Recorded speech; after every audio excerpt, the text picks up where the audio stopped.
والصلاة والسلام على من لا نبي بعده أما بعد فأعوذ بالله من الشيطان الرجيم اليوم أكملت لكم دينكم وأتممت عليكم نعمتي ورضيت لكم الإسلام دينا وقال تعالى يا أيها الذين آمنوا أطيعوا الله وأطيعوا الرسول وأولي الأمر منكم فإن تنازعتم في شيء فردوه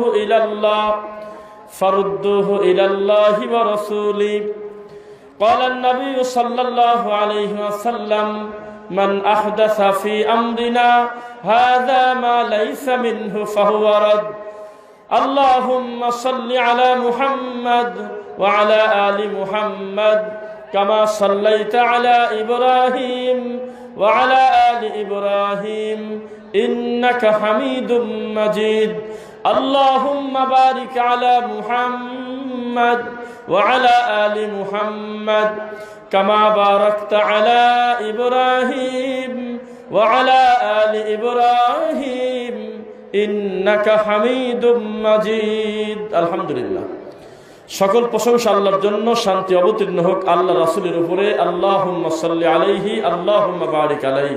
কেমন আছেন সকলে? আলহামদুলিল্লাহ। নকলা, শেরপুর ও ফুলপুর ময়মনসিংহের যৌথ উদ্যোগে 11 এবং 12 মার্চ 2021 রোজ বৃহস্পতি এবং শুক্রবার 2 দিন ব্যাপী ইসলামী মহাসম্মেলনের আজকে প্রথম দিনের একটি বিশেষ অংশে আল্লাহ আমাদেরকে উপস্থিত রাখছেন। আলহামদুলিল্লাহ। সম্মানিত সভাপতি সাহেব থেকে শুরু করে অধ্যক্ষ সাহেব মাওলানা মোহাম্মদ নিসারউদ্দিন হাফিজাহুমুল্লাহ, তারা তাদের জায়গা থেকে বক্তব্য দিলেন, কথা বললেন গুরুত্বপূর্ণ। আল্লাহ আমাদেরকে তুমি কবুল আর মঞ্জুর করে নাও উক্ত কথার উপরে। আজকে আমরা এখানে উপস্থিত হয়েছি দিনের 5টা কথা শোনার জন্য, ঠিক কিনা? সবচেয়ে বড় কথা, আমরা সমসাময়িক একটা বিষয় নিয়ে আমরা একটা জিনিস শুরু করব। একটা মিথ্যা হাদিস, একটা রাসূলের নামে অপবাদ মানুষের কত বড় ক্ষতি করে, জীবনটা পর্যন্ত চলে যায়। তার প্রমাণ হাফিজিয়া মাদ্রাসার, কওমি মাদ্রাসায় ছাত্র পিটাতে পিটাতে মারিয়ে ফেলছে।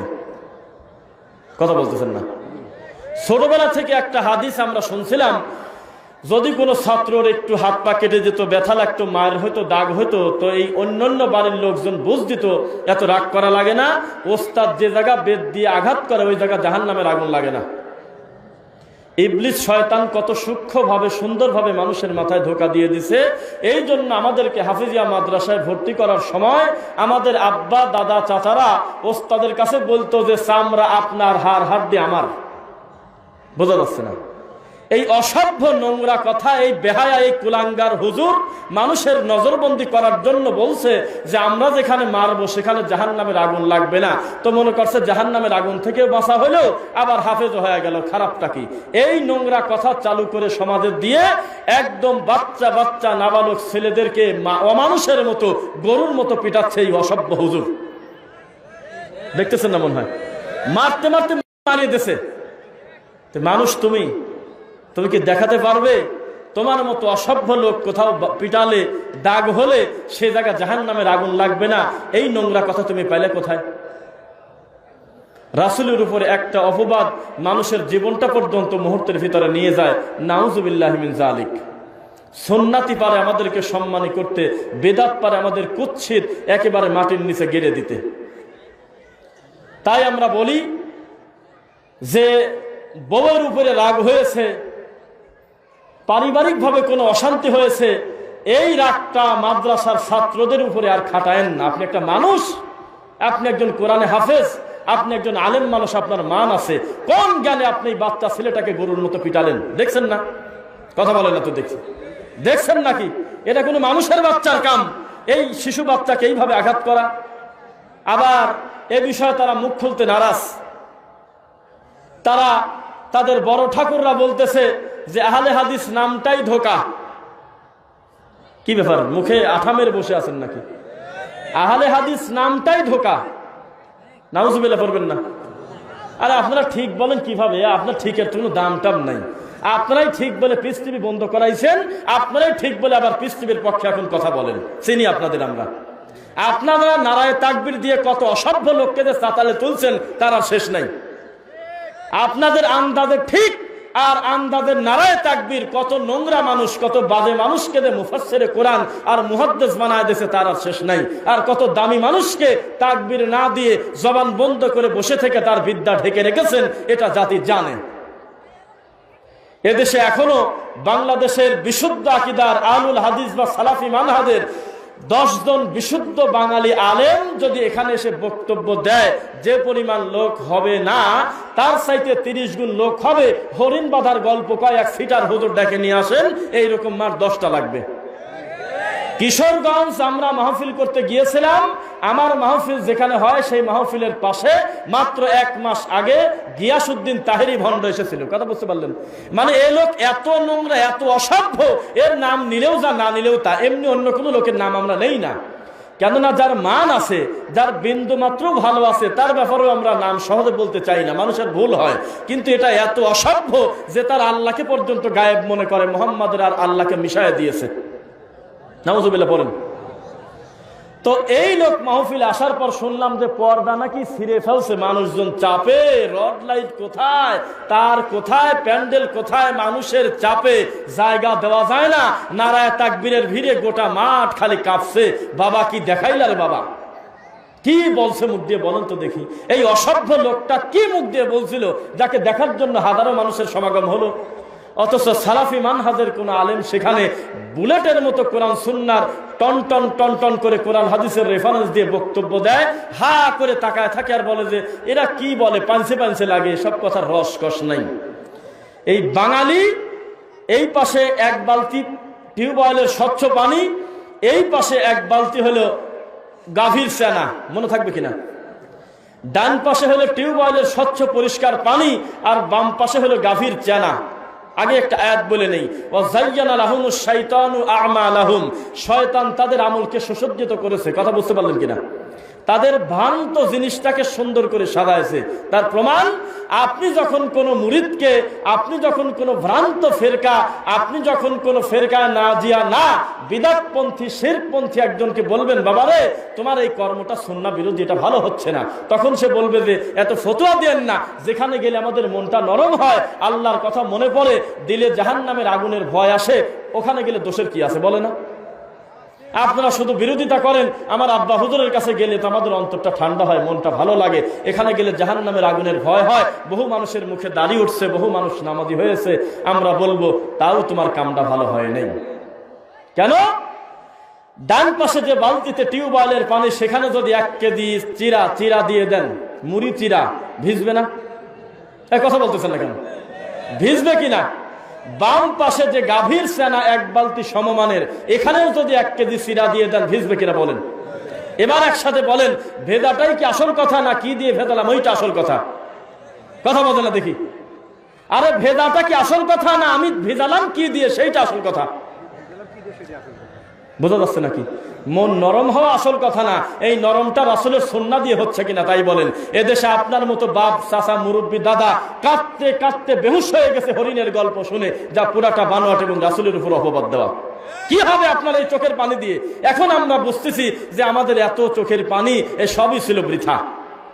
আপনি এই যুক্তি দিয়েন না যে অমুকরা কথা বললে মন নরম হয়ে যায়, অমুক অমুক লোক ওয়াজ করলে কত সুন্দর মিষ্টি সুরে কাঁদে, ও বাবারা সোনারা বলি টান দেয়, কত সুরেলা বক্তব্য দেয়, ওখানে গেলে আমাদের অন্তর জুড়ে যায়। আপনার কাছে আসলে ওরকম জুড়ায় না কেন? এটা তোমার মনের দোষ, ওয়াজের দোষ না। ভালো মানুষের অন্তর গলে হলো কোরআন আর সুন্নাহ দিয়ে, আর অসভ্য যারা বাজে লোক, যারা বিদাতি, যারা শিরকি, তাদের হলো মনসের পাগলের গল্প দিয়ে মন নরম করা লাগে। বোঝা যাচ্ছে নাকি? আমরা কি কোরআন সুন্নাহ দিয়ে তৃপ্ত হব, না মাঝি হুজুর, লোয়া হুজুর আর দাদা হুজুরের গল্প দিয়ে হব? কোরআন সুন্নাহ দিয়ে মনটা নরম করবো আমরা। আতিউল্লাহ ওয়া আতিউর রাসূল, আল্লাহকে যদি মান্য করতে চাও তো রাসূলের অনুসরণ করা লাগবে, লাগবে কিনা? ওয়া উলিল আমরি মিনকুম, এবং তোমাদের ভিতরে যারা টু মাস ইন্টেলিজেন্ট ফর ইসলাম, দিনের জন্য যারা খুব বড় পণ্ডিত, ভালো দিনের বিদ্যা রাখে, উলুল আমর, বিচক্ষণ, তাদেরকে অনুসরণ করো। তবে আয়াত শেষ নাই। ফাইন তানাজাতুম ফি শাইইন ফারুদ্দুহু ইলাল্লাহ ওয়া রাসূলি, যদি দেখো উলুল আমর এক এক জন এক এক রকম কথা বলে, তখন তুমি আবার ফিরে তুমি উল্টা চলে এসে এই আগের দুইটা ধরে রাখো, একটার নাম হলো কোরআন আর একটার নাম হলো হাদিস। নাকি অন্ধভাবে মানতে বলছে? আজকে মানুষ অন্ধভাবে মানুষকে মানতে গিয়ে ইমাম আবু হানিফা রাহিমাহুল্লাহকে আল্লাহর পর্দায় নিয়ে গেছে। মনসের পাগলের মতো একটা অসভ্য নাস্তিক কুলাঙ্গার কাফেরকে টান দিয়ে বলছে আল্লাহর ওলি।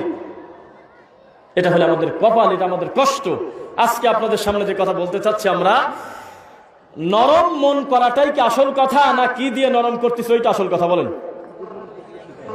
বিশ্বাস করেন, এক বিড়িখোর বক্তা বিড়ি খায় এরকম, এদের মাহফিলের পোস্টার এরকম করে গোছায় বলে আপনাদের এখন আমরা 3 আইটেমে বিড়ি খাওয়া দেখাবো। দেখায় নাই মনে হয়? আপনাদেরকে এখন হিন্দি গান নকল করে দেখাবো, মঞ্চে লাভ দিয়ে দিয়ে ওঠে, এরকম বক্তা নাই মনে হয় দেশে? 70,000 টাকার নিচে 1 টাকা কম দিলে টাকা বুঝে না নেওয়া পর্যন্ত মঞ্চ ছাড়বে না, এরকম সোনার সাথে দেশে বহু আছে। দেখবেন যে তাদের বক্তব্যে খালি মানুষ কাঁদে, গলা ধরে পড়ে যায়, বেহুশ হয়ে উল্টে উল্টে পড়ে। বলেন তো এই কাঁদার কোনো দাম আছে? এটা ডাহা শয়তানি হলো না? রাসূল সাল্লাল্লাহু আলাইহি ওয়াসাল্লাম বয়ান করতেন, ওয়াজ করতেন, মানুষ ভয়তে ঠান্ডা হয়ে যেতেন, যে কিরে জাহান্নামের আগুনের ভয়ে শীতল হয়ে যেতেন। জাহান্নামের আগুনের ভয়ে আল্লাহর জিকিরের কথা শোনার পরে তাদের ভিতরটা কাঁপতো। কি কাঁপতো? দিল, অন্তরটা কেঁপে উঠতো। আর আমাদের শরীর কাঁপে ওঠে। জিকিরে ইল্লাল্লাহ টান দেওয়ার সাথে সাথে উপর তালা উঠে চলে যাচ্ছে। ধর্মটাকে আমরা হাসির পাত্র বানাই নাই? মিনাল্লাযিনা ফাররাকু দীনাহুম ওয়া কানু শিয়াআ কুল্লু হিজবিন বিমা লাদাইহিম ফারিহুন। আল্লাহর সিরাতাল মুস্তাকিম স্বচ্ছ দিনটা ভেঙে ভেঙে তারা তাদের মতো খণ্ড করে প্রত্যেকটা ভ্রান্ত দল তারা নিজেরা উৎফুল্ল করতেছে। উৎফুল্ল করতেছে না? ওয়া আন্না হাযা সিরাতি মুস্তাকিমান ফাত্তাবিউ। জান্নাতে যাওয়ার রাস্তা কয়টা বলেন তো একসাথে? জান্নাতে যাওয়ার কয়টা রাস্তা? ওয়ালা তাত্তাবিউস সুবুল। অন্য কোন রাস্তার অনুসরণ যদি করো, ফাতাফাররাকা বিকুম আন সাবিলি। রাস্তা যত ভালোই হোক, গোমরা না করে ছাড়বে না। বোঝা যাচ্ছে নাকি? তা আল্লাহ সুবহানাহু ওয়া তাআলা আমাদেরকে তুমি কবুল করেছো কোরআন সুন্নাহর এই তাওহীদের ব্যানারে আসার, আলহামদুলিল্লাহ। খুশি তো আপনারা নাকি? তা আমরা বলতে চাচ্ছি যে বিদাতি কি ছোট পাপী না বড় পাপী? বলেন তো মুখ দিয়ে একবার। বিদাতি ছোট পাপী না বড় পাপী? একসাথে বলেন। কি রকম পাপী হিসাব দিতে পারবেন? আমি হিসাব দেই। মার্ডার কেসের আসামির চাইতে বিদাতি ভয়াবহ, চোরের চাইতে বিদাতি খারাপ। কেননা এই পৃথিবীর ইতিহাসে 1450 বছর ধরে আমরা দেখতেছি কোরআন এবং হাদিসে এমন কোনো বক্তব্য নাই যে কোনো একটা চোর আল্লাহর মাটির উপরে নেকি মনে করে কারোর বদনা চুরি করছে। বোঝা যাচ্ছে নাকি? আচ্ছা, মাইকে কি সমস্যা কিনা? শব্দগুলো ভালোভাবে যাচ্ছে কিনা এটা একটা বিষয়। হ্যাঁ, ওখানে গোল হয়ে কারা বসে আছেন, ওখানে কি দেখতেছেন বুঝলাম না। সব এখানে চলে আসেন, দেখতে সুন্দর দেখা যাবে। পৃথিবীর ইতিহাসে একটা বদনা পর্যন্ত কেউ চুরি করছে যেটা নেকি মনে করে, নাম বলেন তো দেখি। একটা মানুষের মুখে বিনা অপরাধে থাপ্পড় দিয়েছে আল্লাহকে খুশি করার জন্য, নাম বলেন। কেউ করে না। পাপটাকে মানুষ পাপ মনেই করে। একটা আশ্চর্যজনক জঘন্য একটা পাপ বিদআত, যেইটা মানুষ নেকি মনে করে, আল্লাহর কাছাকাছি যাওয়ার জন্য করে। নাউজুবিল্লাহ। এই জন্য অপরাধবোধ মানুষকে বিয়ে শাদীর পরে তার জেনাটা কমায় দিয়েছে। অনেক রেকর্ড আছে, বিয়ের আগে বহু জেনা ব্যভিচার ভুল ভ্রান্তি মানুষ হিসেবে করছে। বিয়ের পরে চক্ষু লজ্জায় হোক বা ভারত্বই হোক, কাজকর্মে লিপ্ত হয়ে আর এই কাজটা করে না। ছেলে পেলে হয়ে গেছে, আরো বেশি সংশোধন হয়ে গেছে। ইতিহাস নাই, পরিবর্তন হয়ে যায়। কিন্তু আমরা অনেক সময় দেখতে পারতেছি বিদাতি বয়স যত বাড়ে বিদাত তত আরো ভর্তি করে। বয়স যত বাড়ে, কবরে যত যাওয়ার সময় হয়, তত বিদাতের ব্যাপারে কথা বললে আরো বিগড়ে গিয়ে ডবল বেদাত করে। বেদাতের ব্যাপারে সার্টিফিকেট দেয় না? বেদাতিকে আমরা বলি কি যে একটা চোর যেই গতিতে ধরতে হবে, ওই যে চোর চোর চোর, ওই চোর চলে গেল। একটা ডাকাতকে যেভাবে বলতে হবে, এ কে কোথায় আসিস রে, ওই দেখ আমাদের বাড়ির সব জিনিসপত্র চুরি করে নিয়ে গেল, এর চাইতে দ্রুত গতিতে, এর চাইতে চিৎকার করে, এর চাইতে গলা ফাটিয়ে, এর চাইতে বেশি আওয়াজ করে বেদাতিকে ধর ধর করার সময় আসছে এখন। এর চাইতে বেশি গতি নিয়ে বলতে হবে, ওই দেখ বদনা চুরি করলে আমার দুনিয়ার ক্ষতি হয়, ওই দেখ আমার মানে স্ত্রীর গহনা চুরি করলে এই দুনিয়াবি ক্ষতি হয়, ওই দেখ ওই ইমাম সাহেব আমার ধর্ম চুরি করে নিয়ে আমার আখিরাতের ক্ষতি করতেছে, ধর তাড়াতাড়ি ধর। এখানে কি আপনারা অসুস্থ লোক বসে আছেন? এটা আমার বুঝ আসতেছে না। আপনারা কি অসুস্থ নাকি? মানসিক প্রতিবন্ধী ছাড়া আল্লাহর দিনের এই গুরুত্বপূর্ণ কথা, তাওহীদের এই ব্যানারে ঢোকার পরে এর চাইতে আত্মতৃপ্ত এই ময়মনসিংহ ফুলবাসী আর কি হতে পারে বলেন তো একবার? লিল্লাহি তাকবীর, লিল্লাহি তাকবীর। তাহলে চোর যেই গতিতে ধরতে হবে তার চাইতে বেশি দ্রুত গতিতে ধরতে হবে কাকে? বিদআতিকে। কেন? কুল্লু মুহদাসাতিন বিদআহ। এখানেও আবার কলম লাগাইছে, মানে মাদ্রাসায় ক্লাস 5 পর্যন্ত লেখাপড়া করেছে এমন যে কোনো ছেলেকে ডাক দিয়ে বলেন যে কাফলাম পেশকুল লাম পেশলু মানে কি, তো এই ছেলে হাত উঁচু করে বলবে সব, প্রত্যেক, এভরিথিং, সবকিছু মানে হলো কুল্লু। আর এই কানা মুফতি 40 বছর বুখারি পড়ায়, এই কানা মুফতি এই বিদাত করার জন্য 200 টাকা লোভে জিলাপি খুরমা খাওয়ার জন্য নাম দেশে হলো বিদাত। হলো দুই প্রকার, একটা বিদাতে হাসানা, একটা বিদাতে সাইয়্যা। বোঝা যাচ্ছে নাকি? সামান্য দুনিয়াবি কয়েকটা কিছু লোভে, তাই কিনা? ওয়া ফিল আখিরাতি মিনাল খাসিরিন। আরে কানা, এই সামান্য 200 টাকার বিনিময়ে তুই তোর আখিরাতটা বিক্রি করে দিলি। আল্লাহ তুমি আমাদের হেফাজত করো, আল্লাহুম্মা আমিন। তাহলে আমাদের স্বচ্ছ দিন মানতে হবে কিনা বলেন? মানতে হবে। বিদাত এবং শিরক আমাদের সমাজে এত বেশি ছেয়ে আছে, লজ্জা কোথায় রাখবেন? আপনার গ্রামে একটা টাইটেল মাদ্রাসা, একটা কামিল মাদ্রাসা যেখানে 1 থেকে MA পর্যন্ত পড়ানো হয়, এত বড় গুরুত্বপূর্ণ মাদ্রাসার একজন শিক্ষক মানুষের ভিতরে 30 বছর ধরে উনি লেখাপড়া করাচ্ছে ছেলেদের। এই মানুষ হাসে আর বলে, ও ওয়াহাবিরা, ও লামাযাবিরা, ও ইহুদির দালালরা, তোমরা বলো যে বেদাত খারাপ, বেদাত ভালো না। এ নবীর সময় তো প্লেনও ছিল না, নবীর সময় তো রকেটও ছিল না, নবীর সময় তো টেবিল চেয়ারও ছিল না, এটা বেদাত না? তখন আমাদের মনে হয়, দুঃখ করে একদিন বলছিলাম যে এই মুফতি মাঝে মধ্যে ভাত খায়, বেশিরভাগ সময় গাঁজা খায়। তাছাড়া রাসূলের উপর এই অপবাদ কি করে একটা মানুষ দিতে পারে যে নবীর সময় তো প্লেনও ছিল না? কোন মেন্টাল, কোন পাগল ইতিহাসে মনে করেছে প্লেনে চড়ার কারণে আমি হজ করতে গেলে নাকি বেশি পাবো? নাম বলেন তো দেখি। কেউ কেউ টেবিলটাকে ইবাদত মনে করে, বলেন তো এটা জাগতিক সুবিধা না? এইটা টান দিয়ে নিয়ে গেছে হলে বেদাতে। তখন আল্লাহর দয়া হুজুরের মাথার উপর থেকে উঠে গেছে, হুজুরকে বসায় দিয়েছে একটা বদনা আর 2 কেজি মিষ্টি দিয়ে, ওই যে যেখানে পিলার ঢালাই হবে ওই বিল্ডিং এর ভিতর বসায় দিয়েছে, হুজুর এখান থেকে একটু আল্লাহর কাছে কাঁদিয়ে দেন, এরপরে আপনার মিষ্টি বিতরণ করে একটু মিলাদ করে 500 টাকা আপনাকে দেবো না, এরপরে আমরা বিল্ডিং এর ঢালাই শুরু করব। এই হুজুরটা কোথায় গেছে এখন দেখেন, আর উপরে লোকজন বসে আছে। এরপরে আজকে আমরা কমন কথা, যদিও আমরা আজকের দিনে জানি যে এই লোকটা কোন রকম দিন মজুর খান, খেটে খান, রিক্সা চালান, অথবা মানুষের বাড়িতে কাজ করে খান। মানুষের বাড়িতে যে যারা কাজ করতেন তাদের কাছে এখন মালিকরা ঠেকা, জানেন আপনি? আপনি একটা কাজের জন্য কামলা খুঁজেই পাবেন না আজকাল, 3 দিন 4 দিনের সিরিয়াল আছে। কেননা আপনার বাড়িতে কাজ না করলে তার কোনো সমস্যা নাই, প্যাডেলও মারতে হয় না, খালি এভাবে ধরে রাখবে, মোটর এইভাবে ঘোরাবে, এক টানে নিয়ে চলে যাবে। এক চার্জে চলে 50, 60, 70 কিলো, তার দিন শেষে অন্তত 800-1000 টাকা রোজি আছে কিনা? আজকের এই দিনে এই ইমাম সাহেব, এই হুজুরের বেতন হলো 4200 টাকা। লজ্জা করে না হুজুর? এর জন্য দায়ী 80% আপনি নিজে, 20% হলো কমিটি। কেন? আপনি যখন আল্লাহর এই দামি কোরআনটাকে তাবিজের ব্যবসা বানাইছেন, আপনি যখন নবীজির সুন্নাহকে কুরবানি করেছেন বিদআতকে প্রতিষ্ঠিত করার জন্য, তখন আপনার মাথার উপর থেকে আল্লাহর দয়া উঠে গেছে। সমস্ত জায়গা সম্মানী যে কোনো কর্ম, একেবারে দিন মজুর খাটে, মানুষের পাট কাটে, ধান কাটে, তার অন্তত সর্বনিম্ন 500 টাকা রুজি, মানে মাসে 15,000 টাকা। এখন একটা গ্রামের ইমামের স্বাভাবিক বেতন এখনো পর্যন্ত 10,000 পাস করা কঠিন। কেন জানেন? ওই যে বিদআতটাকে আপন করে নবীর সুন্নাহকে দূর করে দিয়েছেন, তখন আর আল্লাহর দয়া আপনার উপরে কাজ করে না। সামান্য কয়টা জিলাপির লোভে, সামান্য 200-500 টাকার লোভে একটা লোকের দোকান উদ্বোধন করেছেন, বাড়ি উদ্বোধন করেছেন, মরা মানুষের কাছে গোল হয়ে কোরআন পড়েছেন, তখন আর আল্লাহর দয়া আপনার উপরে কাজ করবে না। সময় থাকতে ফিরে আসেন। এখন মানুষ সচেতন, যেই কবরটা আপনারা কুত্তা শুয়ে আছে নাকি কে শুয়ে আছে কেউ জানেই না, এই কবর 3 তলা হয়ে গেছে। এ ব্যতিক্রম এক জাত আমরা, কথা বোঝা যাচ্ছে না মনে হয়। বাংলাদেশের অন্তত এখনো পর্যন্ত 40% মাজারের খাদেম নিজেই জানে না এখানে শুয়ে আছে তাকে, জানে না। ওর কাম হলো খালি হাদিয়া নেওয়া আর হলো 4 নাম 5 নামে দোয়া করে দেওয়া।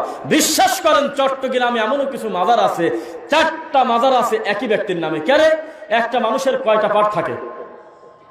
তদন্ত করে দেখা গেল যে উনি জীবনে কোনোদিন বর্ডার পার হয়ে আমাদের বাংলাদেশে পাওয়াই দেয় নাই, হয় ইয়ামেনে বাড়ি আর না আফগানিস্তানে বাড়ি না কোথায় বাড়ি। এই ইতিহাসের একটা লোককে নিয়ে 2-4টা ইট মিট একটু গাদি করে দিয়ে টান দিয়ে কবর উঁচু করে দিয়েছে, কোটি কোটি টাকা মানুষ দিচ্ছে আর মানত করতেছে। বাঙালির কাছে কোনো কিছু অচল আছে?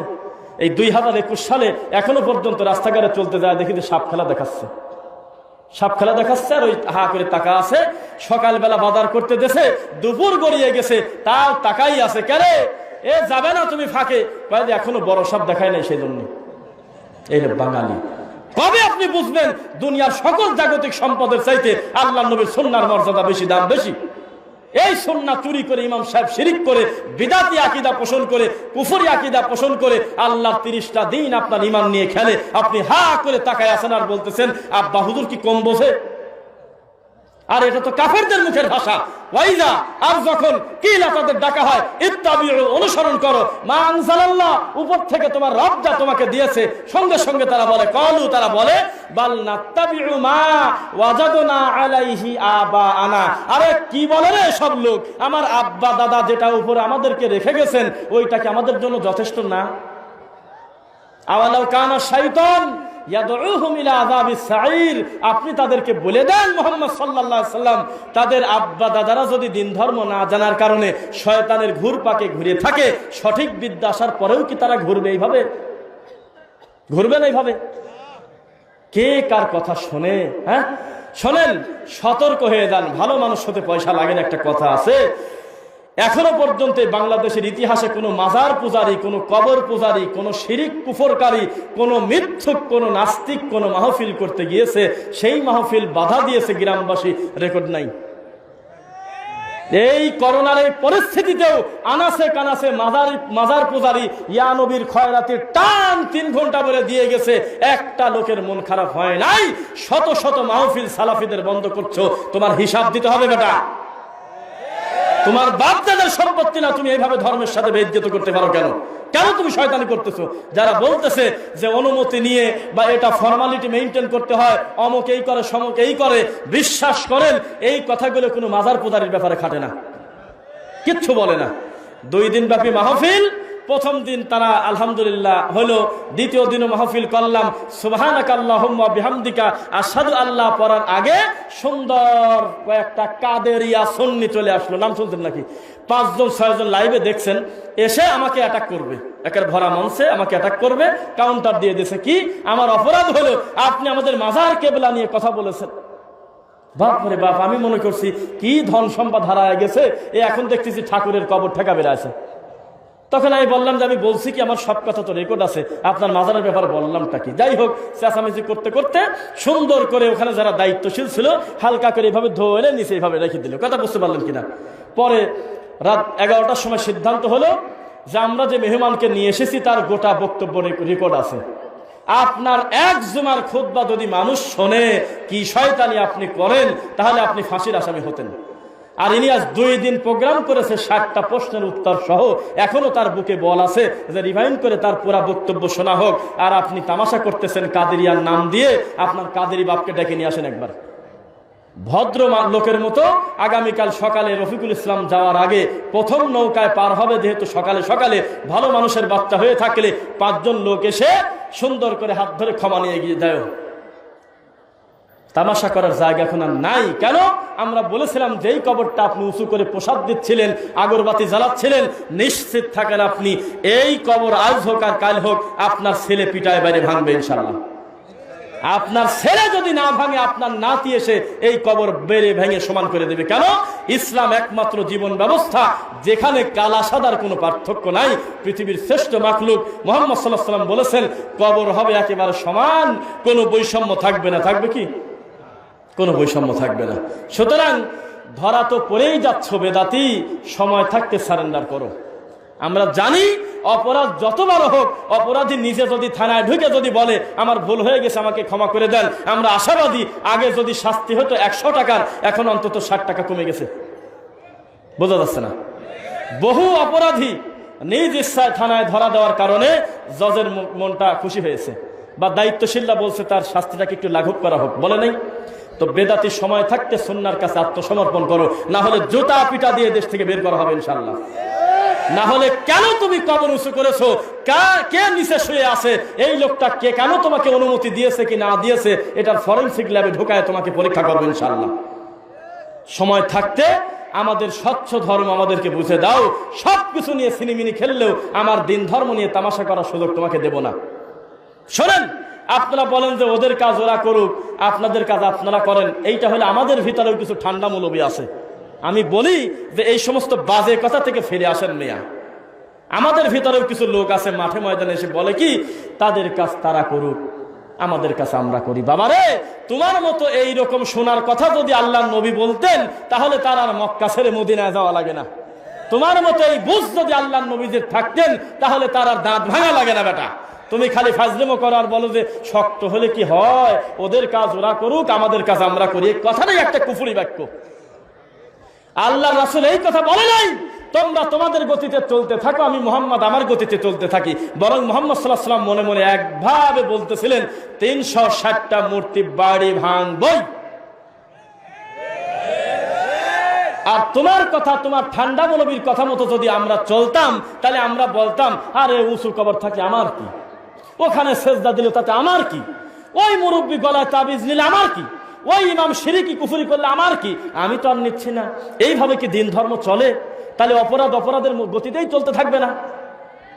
সুতরাং সবকিছু নিয়ে তামাশা করলেও তুমি জেনে রাখো একটা সালাফি এই মাটির উপরে বেঁচে থাকতে বিদাতি তোমাকে সহজে ছেড়ে দেওয়া হবে না ইনশাআল্লাহ। তুমি কয়জনকে আঘাত করবে, কয়টা মাহফিল তুমি বন্ধ করবে, তুমি জেনে রাখো, নিশ্চিত জেনে রাখো, আতর যেমন আতরের বোতল যদি কেউ ভেঙে দেয় ঘ্রাণ ছড়িয়ে পড়ে না আরো বেশি, তেমনি তুমি কোরআন সুন্নাহ তাওহীদ অনুসারী একজন মানুষকেও যদি আঘাত করে থাকো, প্রতিষ্ঠান তো বহুদূরের কথা, তুমি নিশ্চিত জেনে রাখো এটা হলো তাওহীদের বিশাল গৌরবময় একটা বড় একটা উন্নতির ডাক। এটা তোমাকে দিয়ে সূচনা করলো কেন? তুমি তো ইবলিসের মতো খারাপ। বোঝা যাচ্ছে কিনা? মানুষের কাছে সাহায্য চায় আর আমরা বলি ইদা সাআলতা ফাসআলিল্লাহ। পৃথিবীর শ্রেষ্ঠ মানুষ যদি মুখ দিয়ে বলতে পারে তোমাদের যা প্রয়োজন তোমাদের আল্লাহকে বলো। আপনি কে? কোন পাপী আপনি? যেই পাপ করলে আল্লাহকে বলা যায় না। রাসূল তো ঘোষণা দিয়েই দিচ্ছে তোমাদের যা প্রয়োজন আল্লাহর কাছে চাও। আমি মুহাম্মদ, আমার যা দরকার কার কাছে চাই? আল্লাহর কাছে চাই। এই নবীকে তুমি না বানাইছাও জিন্দা নবী, এই নবীকে তুমি বানাইছাও হলো কি গায়েবের মালিক। এই নবীকে তুমি বানাইছো, হ্যাঁ জিন্দা নবী আমরা মানি, যেভাবে আল্লাহ রেখেছেন ওইভাবে মানি। দুনিয়ার জিন্দেগিতে এটার সাথে তো ওটা সম্পর্ক নাই, আছে। এরপরে তুমি বানালে কি মুহাম্মদ সাল্লাল্লাহু আলাইহি ওয়াসাল্লাম কখন কোথায় হাজির হয় বলা যায় না। আমি একটু দাঁড়িয়ে নবীর শানে মিলাদ করে নেই, নাউজুবিল্লাহি মিন যালিক। এরা যা লজ্জিত হচ্ছে সমাজের কাছে খুব ভালো। বহু মিলাদের মাহফিলে হুজুর মিলাদের টান দিচ্ছে, কুলখানি খয়রাত করতেছে, বহু যুবক হুজুরের দিক ফিলফিল করে তাকা হাসে, হুজুর লজ্জায় মুখ ঢেকে পরে আবার তাদের বলে কি করবো কেন এখন সমাজে চলে, আমি বিরোধিতা করলে আমার ঘাট ধরে বাইর করে দেবেনি। তার মানে হুজুর অলরেডি সিদ্ধান্ত নিয়ে নেছে এই বিদআত, এই শিরক, এই কুফর এগুলো আসলে কাম ভালো না, কিন্তু নফসের বশবর্তী হয়ে ইবলিস চোখে পেশাব করে দিয়েছে। এই জন্য সমাজের মানুষকে ফাঁকি দিয়ে দিন ধর্মের ফায়দা নিচ্ছে। সময় এসেছে আত্মসমর্পণ করো। কার কাছে? আমাদের কাছে না কোরআন সুন্নাহর কাছে? কার কাছে বলেন না কেন? কোরআন সুন্নাহর কাছে মাথা নত যত দ্রুত করবে আল্লাহ অতীতের গুনাহ তত দ্রুত ক্ষমা করবে। শোনো, মান জাআ বিল হাসানাতি ফালাহু আশরু আমসালিহা। কেউ যদি একটা ভালো কাজ করে সর্বনিম্ন প্রতিদান হইল 1/10। কত কথা বলেন না? এইবার আল্লাহ বলতেছে মাসালুল্লাযীনা ইউনফিকুনা আমওয়ালাহুম ফি সাবিলিল্লাহি কামাসালি হাববাতিন আমবাতা সাবআ সানাবিলা ফি কুল্লি সুমবুলাতিন মিয়াতু হাব্বা। কেবল বললে 1/10, এখন বলতেছে 1/700। কথা বলে না কেন? সেই আল্লাহ আবার কথা আরেক জায়গায় বলতেছে ওয়া তারযুকু মান তাশাউ বিগাইরি হিসাব। আরে 7ই কি 10ই কি 700ই কি, আমি আল্লাহ যদি কারো উত্তম রিজিক দিয়ে থাকি এত গুনাহগাতা কিসের? বেহিসাবি মর্যাদা তাকে দেব আমি। তাহলে এই আল্লাহকে আপনাকে জাহান্নামে যাওয়ার জন্য তৈরি করছে আপনি মনে করেন? তিনি চান যে বনি আদম জান্নাতে ঢুকুক। আমি যদি কুফরি আর শিরকি করি, রাসূলকে বেদাত করে অপমান করে জাহান্নামে যাই, সে দোষ কি আল্লাহ? যে কোনো লোক দাঁড়ায় বলেন তো জান্নাতে জায়গার অভাব এই জন্য আমাদেরকে জাহান্নামে যেতে হবে, না জান্নাতে পর্যাপ্ত জায়গা থাকার পরেও জাহান্নামে যেতে হবে? বলেন। জায়গা আছে জান্নাতে, তারপরেও জাহান্নামে যেতে হবে। কেন? ওই যে আমরা আল্লাহকে মানলাম না, নবীদের সুন্নাহকে মানলাম না, আল্লাহকে মানতে গিয়ে শিরকি আর কুফরি করে আল্লাহর মানের হানি করলাম। বলেন নাউজুবিল্লাহ। আপনারা কি পারবেন?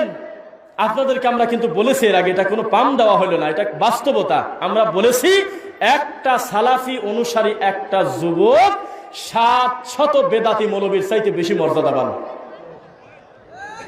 কেননা 700 হোক 7000 হোক বেদাতি মৌলবীর দলিলই হলো কাকা হুজুর, দাদা হুজুর, আব্বা হুজুর, অমক ইমাম কি বলছে, অমক কাকা কি বলছে, এই দিকে তাকায় দিন ধর্ম বোঝে। আর সালাফি অনুসারী একটা ছোট যুবক, তারও কথা মুখ দিয়ে একটাই, বেটা প্রথম থেকে শুরু করো, কোরআন সুন্নাহ থেকে আগে শুরু করো। কথা বোঝা যাচ্ছে না? তাহলে আর হীনমন্যতা নয়, আজকের এই মাহফিল থেকে আমরা ঘোষণা দিচ্ছি, বেদাতি তুমি আত্মসমর্পণ করো, না হলে তুমি পালানোর পথ পাবে না ইনশাআল্লাহ।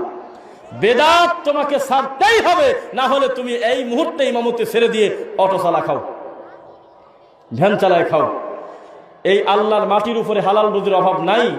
বহু MA পাস লোক আছে CNG চালায়, কথা বলতেছেন না কেন? বহু টাইটেল পাস মাওলানা আছে, ব্যবসা বাণিজ্য করে, ইমামতির দায়িত্ব নিয়ে সে টেনশনে নাই। কথা বোঝা যাচ্ছে না মনে হয়? তোমাকে কে বললো যে তুমি হাফেজ আর টাইটেল পাস আর মুফতি হলেই তোমাকে যেভাবে হোক আল্লাহর ঘরের ইমামতিই করতে হবে? এইটা তোমাকে বললোটাকে? তুমি অটো চালা খাও। তুমি যদি মনে করো যে এই মানুষের দায়িত্ব নিয়ে আল্লাহর ঘরের মেম্বারে দাঁড়িয়ে আমাকে মিথ্যা কথা বলতে হবে, সত্য কথা বললে আমাকে 3 মিনিটও চাকরিতে রাখবে না, আমি যাই বলবো মুখ দিয়ে এরা মানবে না, আমি বিদাতের ওয়াজ করলে আমাকে মারবে, যদি পরিস্থিতি যদি এমনই থাকে, অন্তত তুমি অটো চালিয়ে খেও, নিজের ইমানটা রক্ষা করো। আল্লাহর ঘরের মেম্বারে দাঁড়িয়ে মানুষের ধর্মের ক্ষতি করে একা জাহান্নামে না, গোটা জাতিকে জাহান্নামে নিও না। একটা ইমাম যদি ভালো হয়, তাওহীদপন্থী হয়, গোটা সমাজের উপরে তার আসর পড়ে। একটা ইমাম মৌলবী যদি বিদাতি হয়, তার প্রভাবটা গোটা গ্রামের সরল মনা মুসলিম ভাই বোনদের উপর পড়ে কিনা? তাই বলতেছি, আজকের এই বয়ানের পর থেকে তুমি নিজে বালিশে মাথা দিয়ে একটু ভাবো। আমি তোমাকে বারবার বলতেছি, তুমি ইমামতি ছেড়ে দিয়ে তুমি অটো চালা খাও, তুমি ভ্যান চালায় খাও, তুমি মানুষের বাড়িতে কামনা দিয়ে খাও। যায় না কোনোদিন, হালাল রুজিতে কোনোদিন মান যায় না, যায় কি কোনোদিন? এদেশে রেপোর্ট আমরা দেখেছি বহু পত্রিকায়, বহু রাষ্ট্রের মন্ত্রী, বহু রাষ্ট্রের MP, বহু রাষ্ট্রের প্রধানমন্ত্রী, কিন্তু তার ছেলে কর্ম করে, একজনের আন্ডার চাকরি করে, ছুটি কাটাচ্ছে হলো মানুষের অফিসে চাকরি করে হালাল রুজি করার জন্য, যাতে কর্মজীবীও হয়, অলস না হয়, দায়িত্ববোধ তার ভিতরে আসে কিনা? তো তুমি আজকের পর থেকে ইমামতি আর নিও না। কেন? তুমি যদি তাবিজ বেশি সংসার চালানো লাগে, এই তাবিজ বেচা টাকা দিয়ে ভাত খায়ে তুমি একের অন্তর থেকে আল্লাহকে সাক্ষী রেখে বলো তো, এইভাবে কি তুমি মনের কাছেই তৃপ্তি পাও? আমরা রাত দিন তোমাকে খোঁচাচ্ছি আর বলতেছি, মান তাআল্লাকা তামিমাতান ফাকাদ আশরাক, মান আল্লাকা শাইআন উকিলা ইলাই। তোমার তো খারাপও তো লাগে, তুমি যতই বেদাতি হও, তুমি তো কালেমা পড়া ভাই আমার, অবশ্যই তোমার বিবেক তোমাকে বারবার খোঁচায় যে কামটা ভালো হলো না। এইভাবে কোরআন মাজিদের আয়াত কাটি প্যাকেট করে একটা বাচ্চার গলায় দিয়ে 1000 টাকা নেওয়া মনে হয় কামটা ভালো হলো না। তুমি তো নিজেও আসলে ব্যক্তিগতভাবেও ভালো নাই।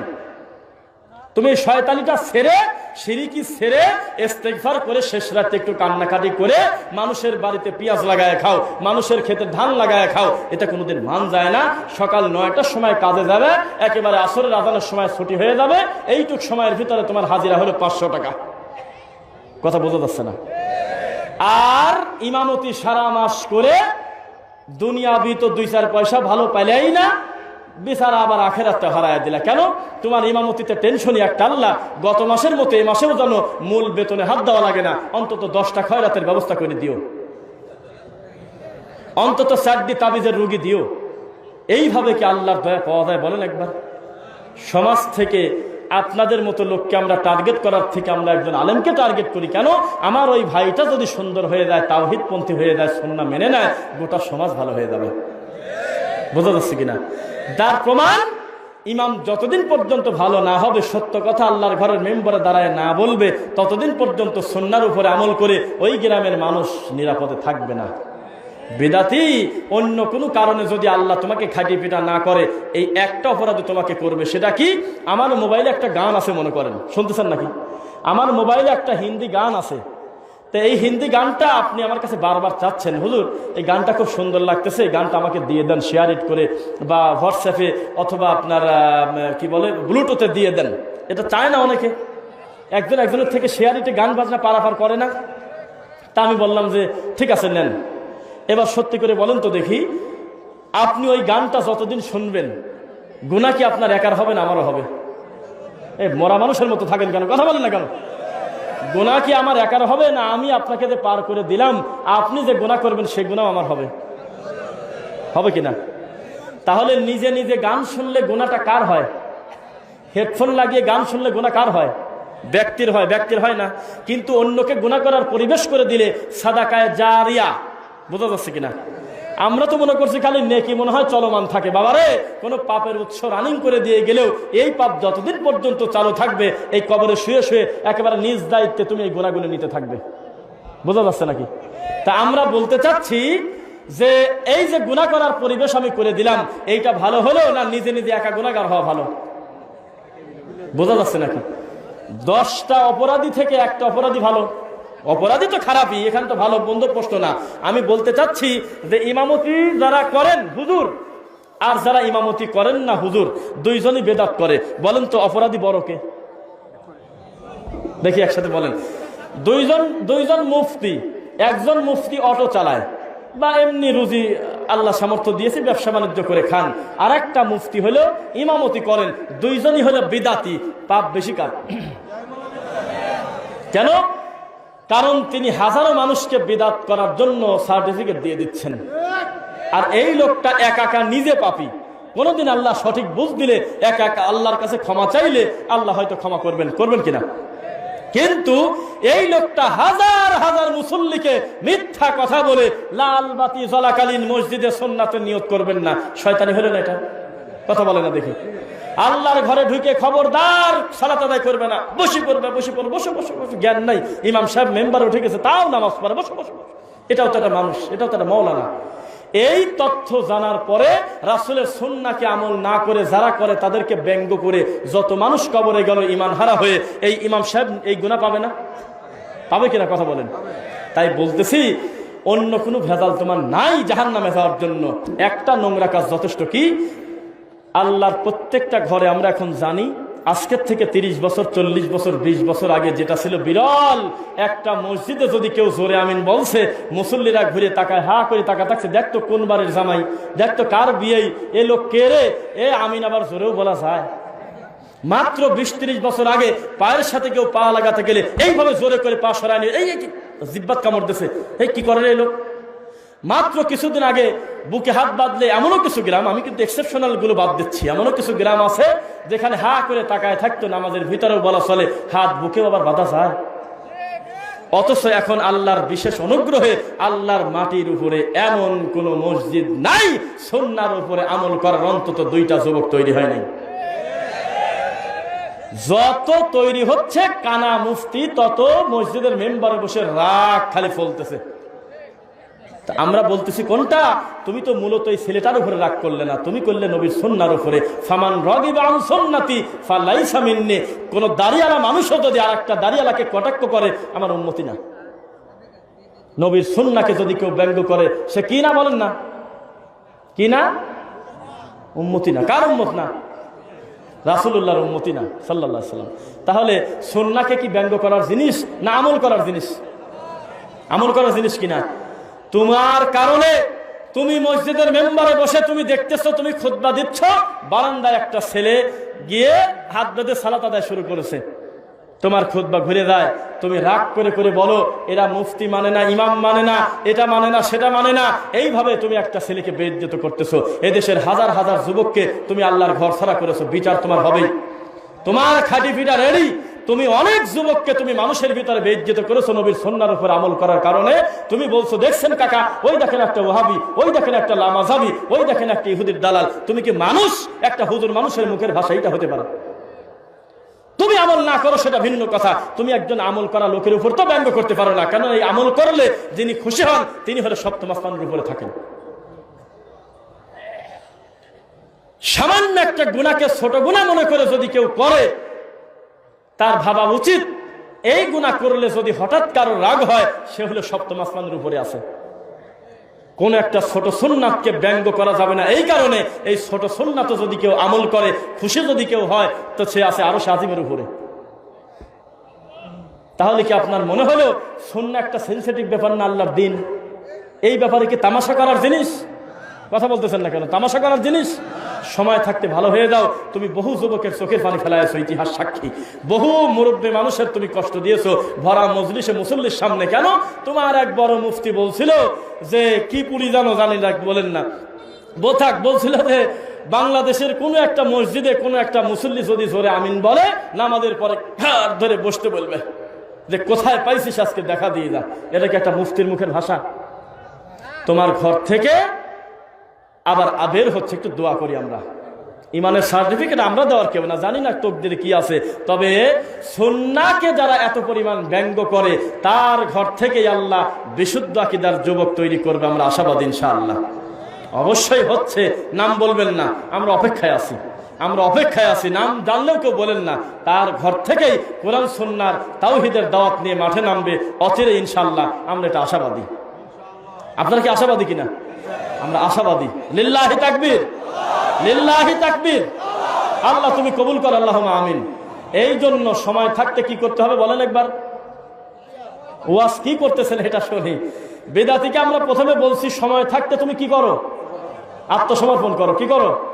কার কাছে? কোরআন সুন্নাহর কাছে, আল্লাহর কাছে, অন্য কোনো লোকের কাছে না।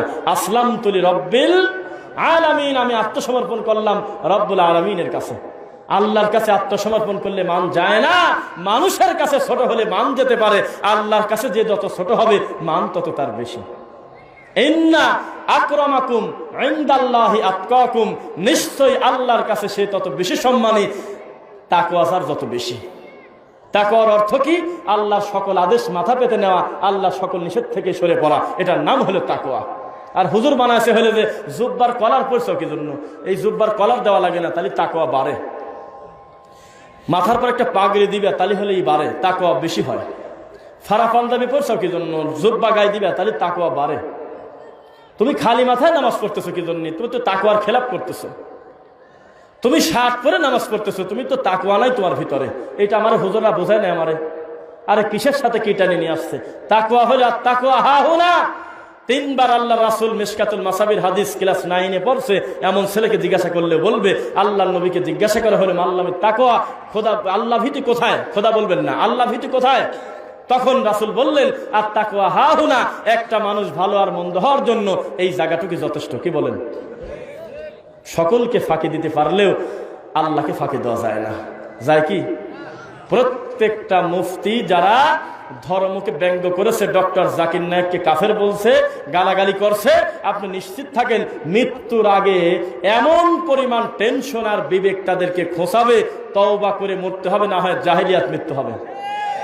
কেননা প্রত্যেক কর্মের হিসাব যদি আমার আল্লাহ নিয়ে থাকে, এটা তো সহজে বাদ দিবে না আল্লাহ। কেন? যার দ্বারা সারা বিশ্ববাসীকে কাফায় দিচ্ছে, ইহুদি খ্রিস্টানের সারা বিশ্বে দাওয়াত নিচ্ছে, যাকে দিয়ে এই মানুষটাকে বাংলাদেশের চায়ের দোকানে আর জামিয়া অমুক ছোট ছোট একটা খোপের ভিতরে বসে তুমি বলবে উনি হলে ইহুদির দালাল, এত সহজে আল্লাহ ছাড়বে বলে আমাদের মনে হয় না। এত ধৈর্য আল্লাহর আছে কিনা আমরা জানি না।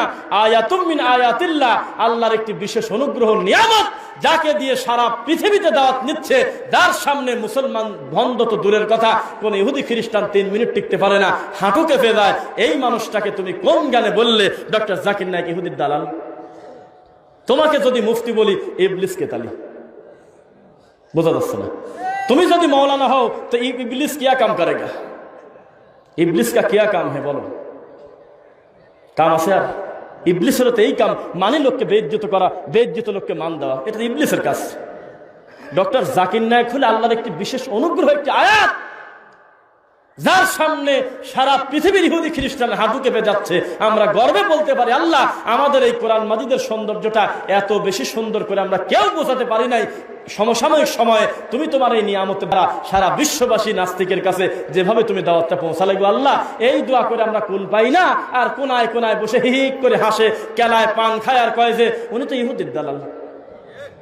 বেটা বানর, তোমার কথা একটা মুরগির বাচ্চাও শোনে না। আর সারা বিশ্বের সকল শিক্ষিত মানুষ, মানুক আর না মানুক, এ কথা মানতে তারা বাধ্য যে ডক্টর জাকির নায়েকের কাছে তামাশা করতে পারবো না। প্রশ্ন নিয়ে গেলে বরং প্রশ্নই আমাদের ভুল যায়, উত্তর তো বহু দূরের কথা। ওয়ালামু মাহফিল আরহাম, গোটা বিশ্ব দেখেছে ওয়ালামু মাহফিল আরহাম মানে কি। তাকে ঠকানোর জন্য বলতেছে যে কোরআনে ভুল নাই। আপনি বললেন কে বলছে কোরআনে ভুল নাই? এটা কোরআনে ভুল বলতেছে কি? সূরা লুকমানে আল্লাহ বলতেছে ওয়া ইয়ালামু মা ফিল আরহাম, মায়ের গর্ভে কি আছে আমি আল্লাহই ভালো জানি। অথচ আমরা আলট্রাসোনোগ্রাফির মাধ্যমে বাচ্চা প্রসবের 3-4 মাস আগে ক্লিয়ার হয়ে জেনে নিচ্ছি। আল্লাহর কথা ভুল। আপনার মতো মুফতির কাছে বললে মুফতি বলতো কি যে আমার একটু কেমন জানি লাগতেছে, আমি কালকে আপনার সাথে দেখা করবো না। বলতো যে আমার বড় মুফতিক নিয়ে বসবো না। আপনার মতো মুফতির কাছে যদি এই প্রশ্ন করতো, অত বড় বিজ্ঞানী ডক্টর হোক না নাস্তিক গবেষক তো নাকি, আপনার মতো মুফতি বলতো যে আমার একটু কাম আছে, আমি ভালোভাবে আমার কানে সমস্যা, আমি পরে আসতেছি।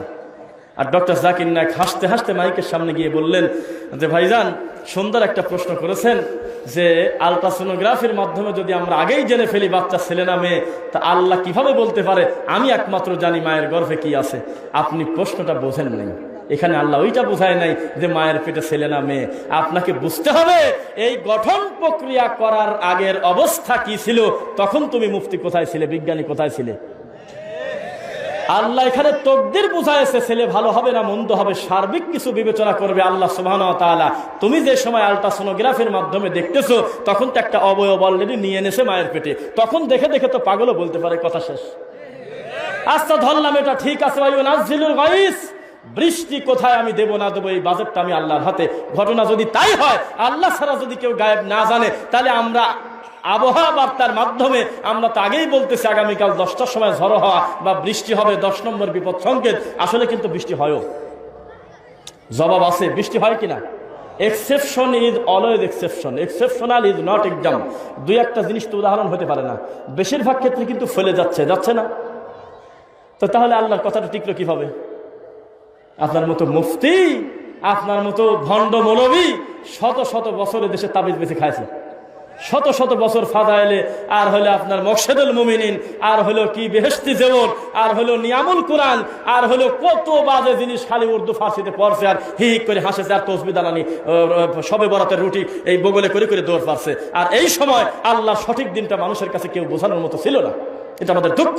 টুপি মাথায় দিয়ে যে কাম আমাদের করার কথা ছিল, একটা প্যান্ট শার্ট পরায় একটা ডাক্তার মানুষ, সেই কাম আল্লাহ তাকে দিয়ে করাচ্ছেন। এখন মুফতির সমস্যা, মুফতির জিলাপি চলে যাচ্ছে, তাবিজ চলে যাচ্ছে, এ আমার মিলাদ খুরমা গেল রে, তাড়াতাড়ি ঠেকাও। তখন তিনি বললেন যে এইটা কোথা থেকে দেখে বলেন, কথা বুঝতেছেন? বৃষ্টিতে আগামীকালকে হবে, এটা পাইলেন কোথায়? উপর থেকে দেখে বলছি। ও উপর থেকে দেখছেন, উপরে কি ওটা? তো বলে যে আকাশ। তো বলে আপনি কি বলতে পারবেন যে আকাশই শেষ সীমানা, না তার উপরে আরো কিছু আছে? বাপরে বাপ, আরো হাজার হাজার কোটি মাইল উপরে আছে। তো করে তাহলে আর কি পণ্ডিতে থাকে আপনার? এত নিশ্চিন্ত টাকা টাকা দেখি তো মেন্টালও করে পারে। প্রশ্ন উত্তর শেষ। বাবারে, বৃষ্টি যেখান থেকে বাজেট হয় আমার রব্বুল আলামিনের কাছ থেকে, খবর যদি পারো একটা সেকেন্ডের একটা ফোটার তথ্য এনে দেখো তো দেখি। বৃষ্টি তো দিয়েই দেশে, প্রথম আসমানে আসা মানে হলো দুনিয়া তো চলেই তো আসছে। এত কাছাকাছি দেখে, মেশিন গানে দেখে দেখে দেখে দেখে ওই পরিস্থিতি দেখে তো যে কেউ বলতে পারে। বিজ্ঞানী বললো যে আমার আর কাম নাই, প্রশ্ন নাই, আমি বসে পড়লাম। এইসব প্রশ্ন ভারত, বাংলাদেশ, পাকিস্তানের হুজুরের কাছে বললে অনেক জায়গায় গরম হয়ে যেত।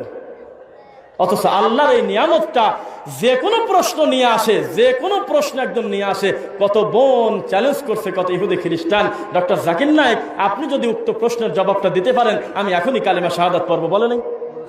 গড়গড় করে রেফারেন্স সহ কোথায় আছে বলে দিচ্ছে।